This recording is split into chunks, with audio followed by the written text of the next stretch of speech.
नमस्कार, जय माता दी। आज के वीडियो में जानेंगे कार्तिक मास में किए जाने वाले आकाश दीपदान के बारे में।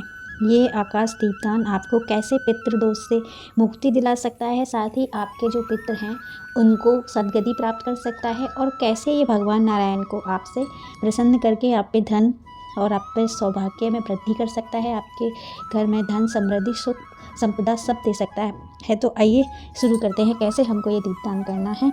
यह उपाय स्कंद पुराण के अनुसार कार्तिक मास में यदि आप आकाश दीप दान करते हैं तो आपके सभी पापों का शमन होता है।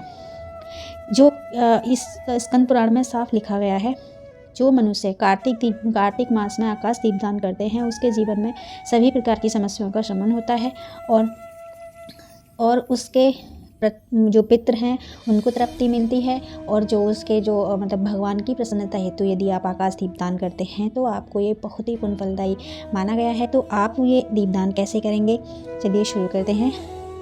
स्कंद पुराण के अनुसार कार्तिक मास में आकाश दीपदान से मनुष्य द्वारा जीवन में किए गए सभी पाप नष्ट हो जाते हैं। इसे सभी सधवा और विधवा महिला व सभी पुरुष सायंकाल दीपदान का पुण्य प्राप्त कर सकते हैं। सायंकाल में वो दीपदान कर सकते हैं।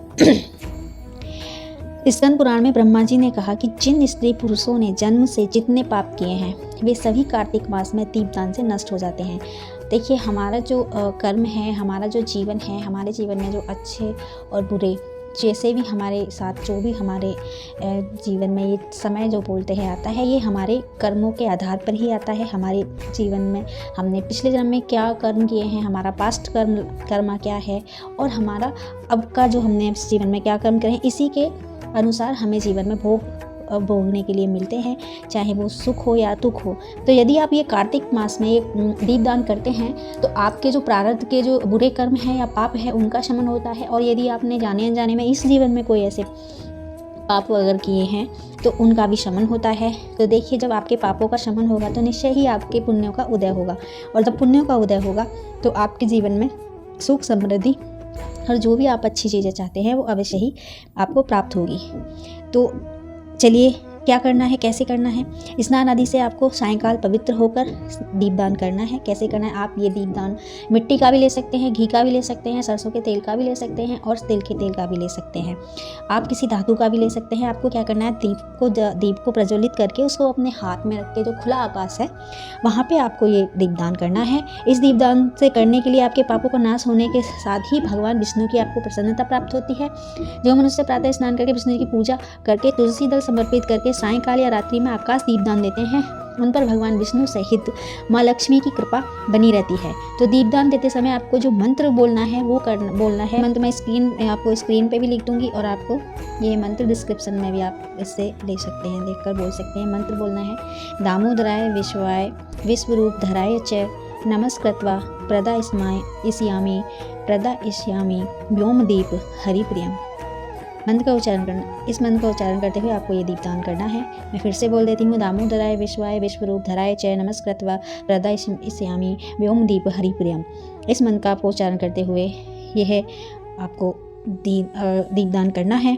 अब आपको ये दीपदान कब करना है, देखिए, एकादशी से लेके और आप पूर्णिमा तिथि मतलब ये 5 दिन तक आपको दीपदान करना है। अगर आपने 5 दिन ये दीपदान कर दिए तो आप पर निश्चय ही भगवान विष्णु और माँ लक्ष्मी की कृपा बनेगी।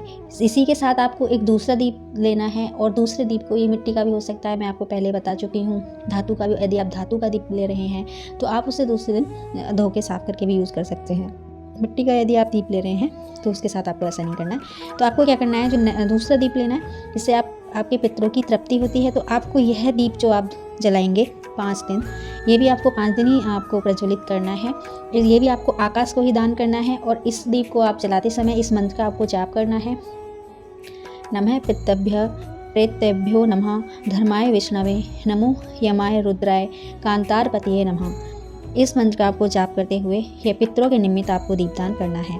ये आकाश दीपदान है भगवान नारायण के लिए और पितरों के लिए। इस दीपदान को करने से जो पितरों के निमित्त आप ये दीपदान करते हैं, यदि आपके पितृ नरकवासी भी हों तो भी उनको सद्गति प्राप्त होती है। इसलिए कार्तिक मास में आकाश दीपदान का अपना अलग महत्व है। तो इस अवसर से आप चूकिएगा नहीं, दीपदान करिएगा जरूर। धन्यवाद। आशा है आपको जानकारी पसंद आई होगी। ऐसे ही और इन्फॉर्मेटिव वीडियोज़ के लिए मेरे चैनल को सब्सक्राइब करें और वीडियो को ज़्यादा से ज़्यादा शेयर करें और कमेंट सेक्शन में जय माता दी लिखना ना भूलें। धन्यवाद।